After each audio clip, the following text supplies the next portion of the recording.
Welcome students to social work Pathshala. आज से हम वो सीरीज दोबारा से स्टार्ट करेंगे जिसमें हम प्रीवियस ईयर पेपर्स को डिटेल में डिस्कस करेंगे। हर क्वेश्चन को स्टार्ट करते हैं 2025 से। Question 1, which can be a part of positive discrimination? Reservation to SC and ST, distribution of land among the poor, distribution of land among the rich, allotment of houses to people belonging to the upper classes. हम सब जानते हैं कि discrimination एक negative word है, but अब हम जानते हैं कि पॉजिटिव डिस्क्रिमिनेशन क्या होता है। आइए, positive discrimination also known as affirmative action refers to a policy measure taken to favor disadvantaged or marginalized groups in order to reduce social and economic inequalities. हम क्या कहना चाहते हैं कि डिस्क्रिमिनेशन तो है वहां, बट उसका जो आउटकम है, जैसे मान लो मेल और फीमेल, हम जेंडर के बेसिस पे हम डिस्क्रिमिनेट तो कर रहे हैं लोगों में, बट उसका जो आउटकम है वो पॉजिटिव होगा। ये ऐसे पॉलिसी मेजर्स हम अंडरटेक कर रहे हैं जिसमें हमारा आउटकम जो है वो पॉजिटिव हो। वो जो है सोसाइटी में जो इनक्वालिटीज हैं सोशली और इकोनॉमिकली, उनको रिड्यूस करने के लिए हम कुछ ऐसे पॉलिसी मेजर्स अंडरटेक करते हैं गवर्नमेंट, जिसका आउटकम एक पॉजिटिव है, इसीलिए इसको पॉजिटिव डिस्क्रिमिनेशन भी कहते हैं। और एफर्मेटिव एक्शन, ये एक ऐसा एक्शन लिया गया है गवर्नमेंट के द्वारा जो एफर्मेटिव है, पॉजिटिव है, समाज के लिए पॉजिटिव है। जैसे इस इमेज की साइड देखेंगे आप, इसमें हम एग्जांपल देते हैं पॉजिटिव डिस्क्रिमिनेशन का। ये एक मेल है, ये एक फीमेल है। इसने कम पढ़ाई की है और इसने ज्यादा पढ़ाई की है in comparison to female, but इसका जो एप्लीकेशन है वो रिजेक्ट कर देती है कंपनी और लड़की को हायर कर लेती है, फीमेल को हायर कर लेती है, क्योंकि कुछ कंपनीज की पॉलिसी है, गवर्नमेंट ने पॉलिसी बना रखी है कि इतने परसेंट फीमेल्स की रिजर्वेशन होनी चाहिए, इतने परसेंट फीमेल्स एम्प्लॉयड होनी चाहिए आपकी कंपनी में, इसीलिए इस फीमेल को हायर कर लिया जाता है। वही अगर हम सेम देखें तो एक पॉजिटिव एक्शन नाम का भी एक शब्द है जिसका मतलब हमें पता होना चाहिए। इसका मतलब यह है कि दोनों ने इक्वल पढ़ाई की है और हम दोनों के लिए इक्वल अपॉर्चुनिटीज रख रहे हैं, एप्लीकेशंस दोनों के लिए ओपन है, जिसकी जितनी कैपेबिलिटी है वो आके अपना फॉर्म भर सकते हैं। ये एक पॉजिटिव एक्शन है कि हम दोनों को इक्वली ट्रीट करते हैं और दोनों के साथ इक्वल अपॉर्चुनिटीज है, जो ज्यादा कैपेबल होगा वो एम्प्लॉय हो जाएगा। तो इन दोनों में आपको डिस्क्रिमिनेशन और पॉजिटिव एक्शन में डिफरेंस के लिए ये इमेज आपको दी गई है। तो इसका आंसर क्या होगा? Reservation to SC and ST and distribution of land among the poor. Rich की कोई बात नहीं हो रही, अपर क्लास की कोई बात नहीं हो रही, इसलिए A and B are the correct statements. अगर अब आप लोग मुझे बताएंगे कि कमेंट सेक्शन में कि इक्वालिटी और इक्विटी में क्या डिफरेंस है, ये डिफरेंस भी पता होना चाहिए। Question 2. Arrange the following steps in the process of social planning in ascending order. Process of social planning की बात कर रहे हैं।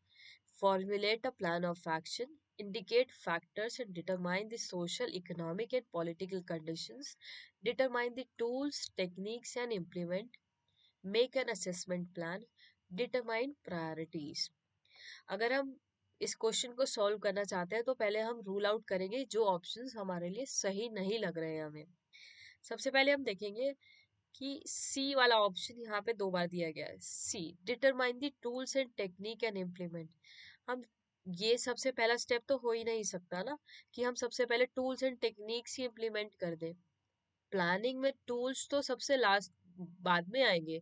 सबसे पहले तो हमें प्लान बनाना होगा, उसको एसेस करना होगा कि प्रॉब्लम क्या है, सोशल प्रॉब्लम क्या है, उसके बाद उसके बाद टूल्स एंड टेक्निक्स इंप्लीमेंट करोगे उसको सॉल्व करने के लिए, इसलिए ये दोनों ऑप्शंस तो रूल आउट हो जाते हैं। अब इन दोनों ऑप्शंस के बारे में बात करेंगे, हम समझेंगे कि प्रोसेस ऑफ सोशल प्लानिंग क्या है। सबसे पहला प्रोसेस होता है कि हम असेसमेंट प्लान बनाएंगे। हम एक सोसाइटी मान लो, एक एक जगह मान लो, जहाँ पे एक एरिया मान लो, जहाँ पे हम असेस करेंगे कि यहाँ पे प्रॉब्लम क्या है, यहाँ पे नीड क्या है, यहाँ पे प्रॉब्लम्स क्या है और अवेलेबल रिसोर्सेज क्या है। तो एक असेसमेंट प्लान बनाएंगे उस जगह का। फिर हम इंडिकेट करेंगे कि वहाँ किन फैक्टर्स से वो प्रॉब्लम क्रिएट हो रही है, क्या पॉलिटिकल कंडीशंस हैं, क्या इश्यूज आ रहे हैं सोशली इकोनॉमिकली, उनको हम पूरा डिटेल में इंडिकेट करेंगे कि किन किन फैक्टर से ये प्रॉब्लम हो रही है। फिर हम करेंगे प्रायोरिटीज डिटरमाइन।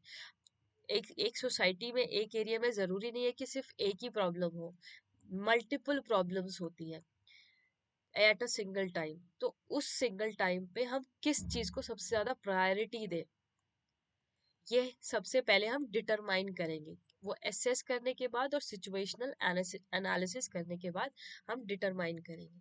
फिर हम फॉर्मुलेट करेंगे अ प्लान ऑफ एक्शन। हमने प्रॉब्लम प्रायोरिटी डिटरमाइन कर ली, उसके बाद हम डिटरमाइन करेंगे कि हमारा एक्शन प्लान क्या होगा,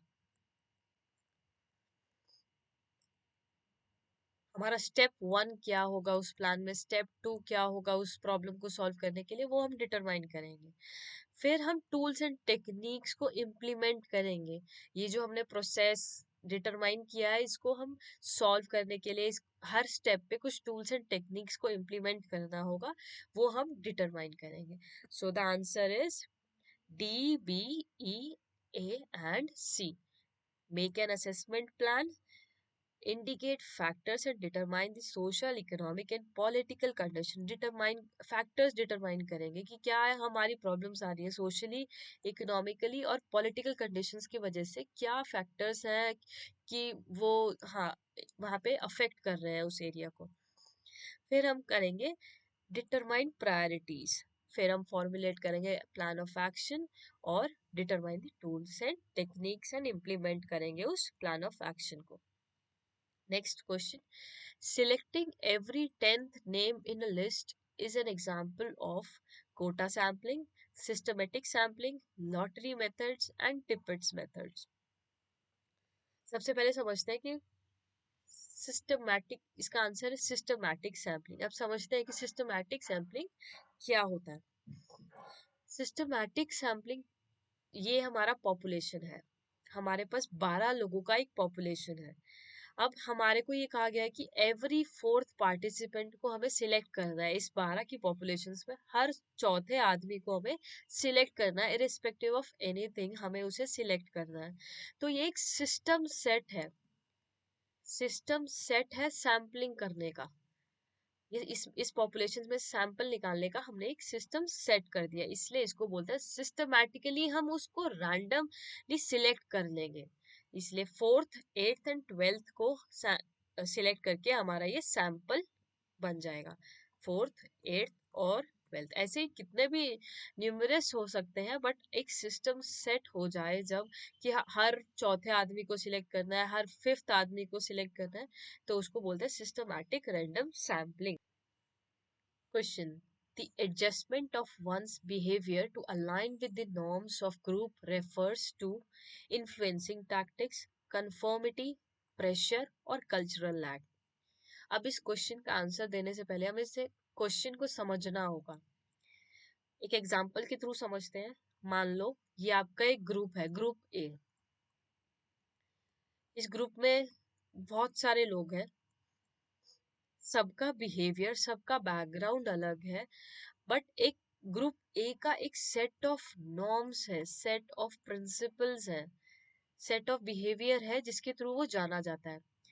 यही अगर हम कहें कि एक इंसान को हम इस ग्रुप में इंट्रोड्यूस करना चाहते हैं, तो उस इंसान को अपने बिहेवियर में एडजस्ट करना होगा, एडजस्टमेंट करने होंगे अपने बिहेवियर में, ताकि वो इस ग्रुप ए का कहलाए, ताकि वो अलाइन कर सके आप लोगों के साथ, उस नॉर्म्स को साथ अलाइन, नॉर्म्स के साथ अलाइन कर सके, और ताकि वो इस ग्रुप का कहलाए। इसको हम एक इमेज के थ्रू समझते हैं। मान लो ये दो लोग हैं, अब ये तीसरा इंसान इन लोगों के साथ कुछ काम करना चाहता है, एक ग्रुप बनाना चाहता है। तो इस इंसान को ये पिंक वाला शेड समझ रहे हैं? ये पिंक वाला कहना चाहता है कि अपना प्रीवियस जो बिहेवियर था ना उसका वो एडजस्टमेंट कर रहा है, और येलो वाला जो बिहेवियर है वो एक्सेप्ट कर रहा है। येलो कलर मतलब जो इन लोगों का बिहेवियर है, उन लोगों की नॉर्म्स हैं, उनको एक्सेप्ट कर रहा है एंड अपने बिहेवियर में मॉडिफिकेशंस ला रहा है। इसको बोलते हैं कन्फर्मिटी, ताकि वो कंफर्म हो जाए कि वो इस ग्रुप का है, इन लोगों के साथ काम कर रहा है, वो कंफर्म हो जाए।